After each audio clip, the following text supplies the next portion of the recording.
baseado, mais barato do que várias outras coisas. Só que chega um momento em que ela retira essa frase, mais barato do que alguma coisa, mas o símbolo permanece. O que acontece?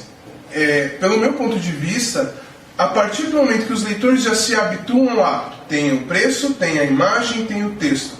Você pode retirar o texto, mas a vinculação que o leitor pode fazer com a imagem vai estar remetendo mais barato do que o Congresso. Mais barato do que vários outros elementos. Essa imagem ela vai perdurar. O texto sai, mas a imagem continua. Além dessa relação com o dinheiro, com o preço, outras coisas vão estar agregando a essa ideia. Underground, adulto, um quadrinho diferente do quadrinho infantil e etc. Um dos outros pontos que aparecem é aprovado pelo Código de Ética. A gente pode pensar, né, isso na minha reflexão, que colocar aprovado pelo Código de Ética no momento em que o Brasil está passando por uma reestruturação política, saindo da ditadura, a revista tem essa preocupação de estamos nos conformes, fazemos parte, foi aprovado, tá legal, estamos... não fomos censurados, tá bonitinho. Mas, ao mesmo tempo, uma outra leitura que pode se fazer desse selo é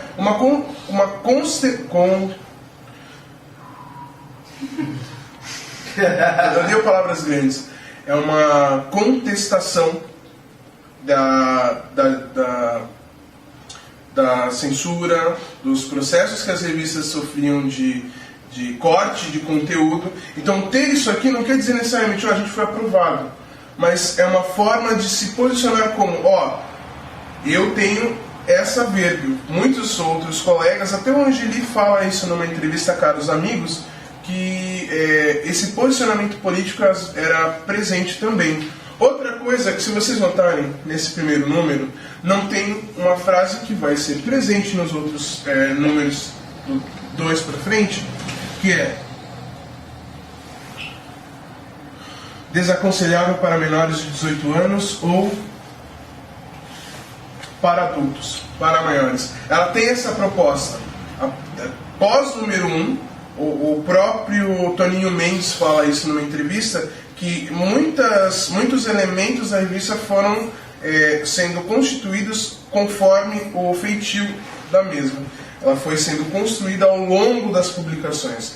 Então, esse para adultos, ao mesmo tempo que você se posiciona como uma revista adulta, vai ter conteúdos pornográficos, politizados, esquerda, etc, etc, etc, você, ao mesmo tempo, cria uma curiosidade no seu leitor. Por que ela é uma revista para adultos? Por que um gibi, né, usando entre aspas para um termo para deplorável, pensar que um gibi é para adultos, mas ao mesmo tempo ele traz outros conteúdos para além da pornografia. Eu acredito que esse posicionamento seja muito mais de criar uma curiosidade no leitor e uma forma de pertencimento para os mesmos. A adição de imagem também. Então, esses elementos, eles não são estanques. Eles vão sendo trabalhados conforme a revista vai sendo feita. Outra coisa que eu noto também é que em algumas edições, principalmente as primeiras edições, a editora Circo tem a editora Circo a editora que vai publicar não só a Chiclete, mas outras revistas, né? Ela tem uma preocupação de vincular a ideia da revista como uma revista autoral, por mais que ela não seja. Ela vai ter uma equipe editorial e vão ter vários outros quadrinistas publicando dentro dela. O Laerte, o Glauco, vários outros que todo mundo já conhece, né? Mas o que eu acho interessante é isso aqui. Você colocar, Angeli. Cria para o leitor a ideia, essa é uma revista do Angeli, que eu já conheço, do jornal, que tem o Bob Cuspe, que tem a Rebordosa. Essa é uma revista do Angeli. Se a gente notar, aqui, né, eu falo um pouquinho, eu vou voltar nisso aqui daqui a pouco, mas se vocês notarem, esse elemento, revista do Angeli, vai ser agregado nas outras revistas da Circo. pá, Geraldão, revista do Glauco. Piratas de GT, pá, é do Laerte. E assim por diante. Essa preocupação de criar uma identidade com o seu autor pode estar levando ao leitor a criar uma familiaridade, mas ao mesmo tempo, dentro da revista você vai ter eu queria falar uma palavra, uma caralhada de pessoas. Vocês vão cortar isso depois, ó, edita. Um monte de pessoas edita, tá? Você vai ter um monte de pessoas. Tá filmando. Tá, você tem um monte de pessoas que não tem como. Isso são a partir da minha interpretação. Eu não fiz um trabalho de levantamento estatístico, tá? Isso são ponderações que eu acabei realizando. Eu não fui atrás dos leitores, não fiz entrevistas, que eu acredito que para fazer um trabalho de recepção tenha que ter esse cuidado. Estou pensando apenas na representação. Ter esse vínculo, você cria primeiro os grandes nomes da revista, que já tinham nomes anteriores, né, publicações em outros meios, mas você cria essa familiaridade com a publicação. Quantos minutos eu tenho ainda, Thiago? Você tem 9 minutos. Então vai terminar antes.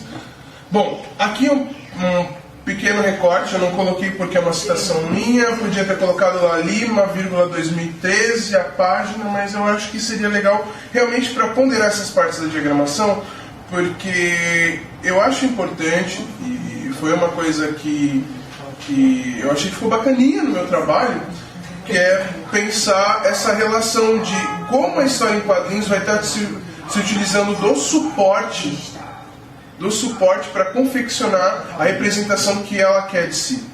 Então, eu acho que a HQ, quanto formato, né, história em quadrinhos quanto publicação, ela também demanda um entendimento do suporte em que ela está inserida e, além do suporte, o formato em que ela é montada, a diagramação. Existe sim uma preocupação, eu acredito que existe uma preocupação, falo isso por ter trabalhado com artes gráficas no tempo, sempre existe uma preocupação de quem está montando, de ter uma plasticidade, uma relação de representação do seu objeto e como isso vai estar acontecendo.